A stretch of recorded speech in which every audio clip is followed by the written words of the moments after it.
मैं हिंदी उत्तरार्ध के प्रिय विद्यार्थियों, हम असाध्य वीणा का पाठ कर रहे हैं और आप समझ रहे हैं कि हम व्याख्यान नंबर 17 पर आ चुके हैं और अंतिम पायदान अगले व्याख्यान में होंगे। हम यहाँ थे, गोधूली की लघु टुनटुन उसे प्रलय का डमरू नाद, इसको जीवन की पहली अंगड़ाई, पर उसको महाजृंभ विकराल काल, सब डूबे तिरे झिपे जागे। हम ठीक से गोधूली शब्द की व्याख्या किए। गोधूली शब्द भाषा शास्त्रीय दृष्टि से आम लोग किस तरह से इसे विकसित करते हैं,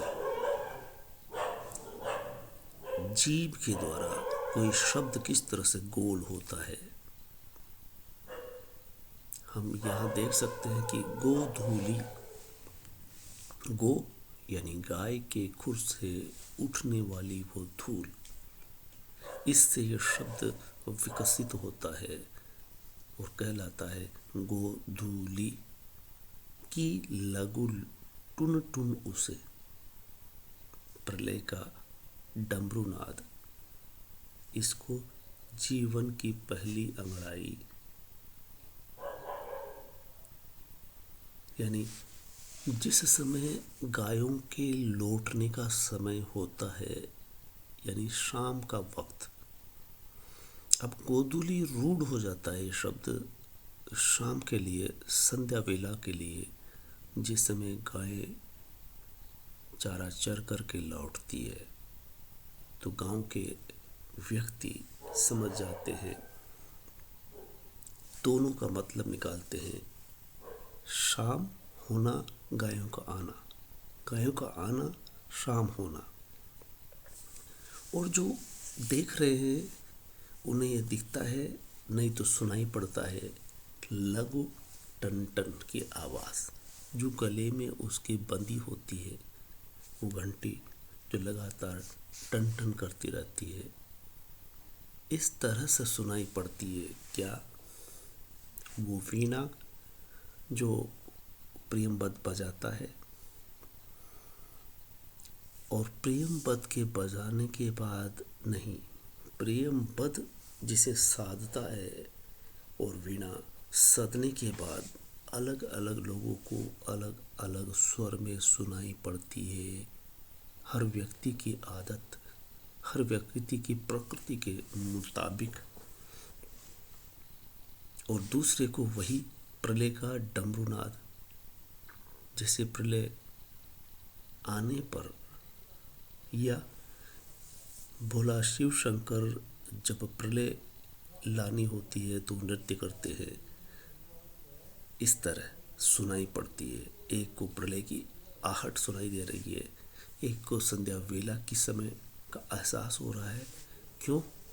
क्योंकि वो व्यक्ति जो गायों से जुड़ा है और जिसे प्रलय का नाद सुनाई देता है, वो व्यक्ति आहत है, परेशान है, संकट में है, परिस्थितियाँ उसके प्रतिकूल है, घर की, परिवार की, समाज की। इसको जीवन की पहली अंगड़ाई, और जो जीवन की पहली अंगड़ाई लेता है, इससे मतलब कि वो जीवन में प्रवेश कर रहा है, उसका ये पहली ही अंगड़ाई है, यानी वो जीवन में कदम रख रहा है पहला, जिसे हम जन्म कह सकते हैं। जब जन्म होता है तो उसको जीवन की पहली अंगड़ाई कह सकते हैं।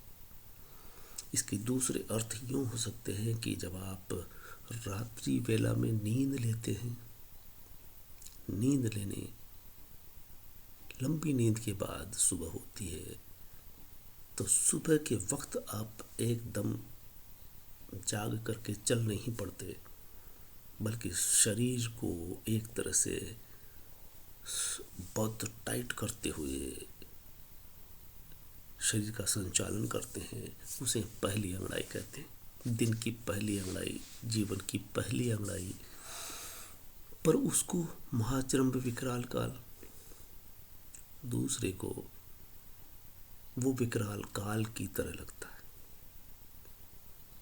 इसको सुनाई देता है कि जीवन की पहली अंगड़ाई है, पर उसको जो दूर बैठा है, दूर नजर आ रहा है, वो भयभीत सा लग रहा है। यही आवाज़ उसके लिए जमदूत की तरह, यमदूत की तरह अपने काल के समान है।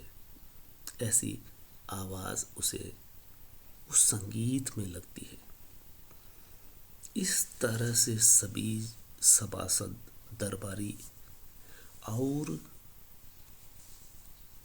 राजा के आसपास रियासत में रहने वाले सभी लोग डूब जाते हैं और उस संगीत को सुनते हैं।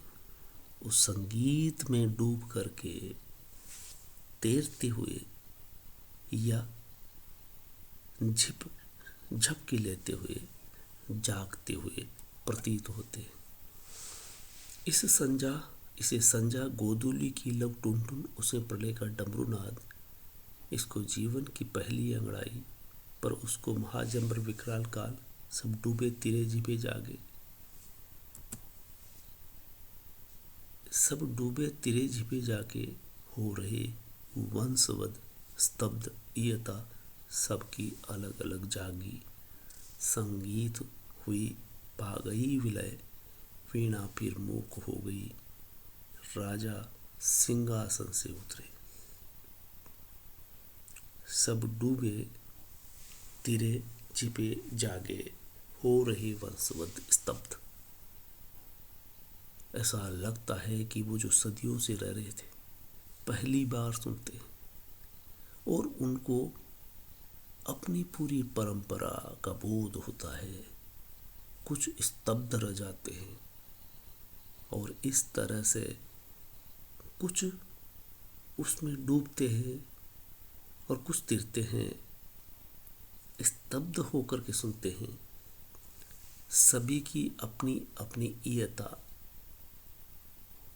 का जागृति वहाँ होती है, सबको अलग अलग सुनाई पड़ता है।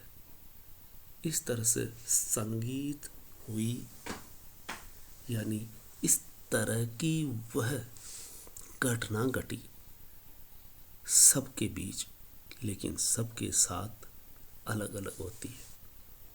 ये सब घटने के बाद उसका विलय होता है, यानी कोई भी चीज़ अगर शुरू होती है तो वो अंत जरूर होता है।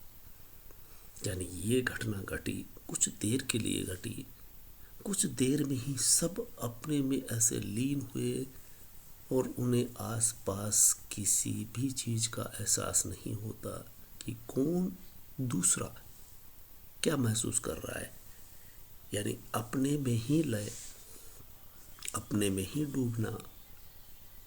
इस प्रतीकार्थ का अर्थ ये निकलता है कि सीधे सीधे वही नहीं हो रहा जो यहाँ बताया जा रहा है। एक घटना इसे यूँ ले सकते हैं कि वीणा मूक हो जाती है।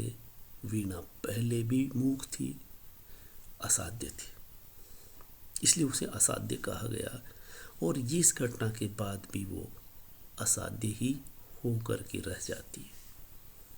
लेकिन अब उसे असाध्य नहीं कह सकते, मूक हुई है वो, अब उसे साध्य कहा जाएगा, क्योंकि वो हर व्यक्ति के अंदर पहुंच गई है, उसे जगा चुकी है, उसे बोध करा चुकी है। और वो वीणा अब वीणा तक सीमित नहीं, भौतिक रूप से जो वीणा है वो अब हर व्यक्ति में है। इस तरह का एहसास, एक आध्यात्मिक बोध हर व्यक्ति को घटता है, और हम देखते हैं कि वह असाध्य वीणा भी सदती है।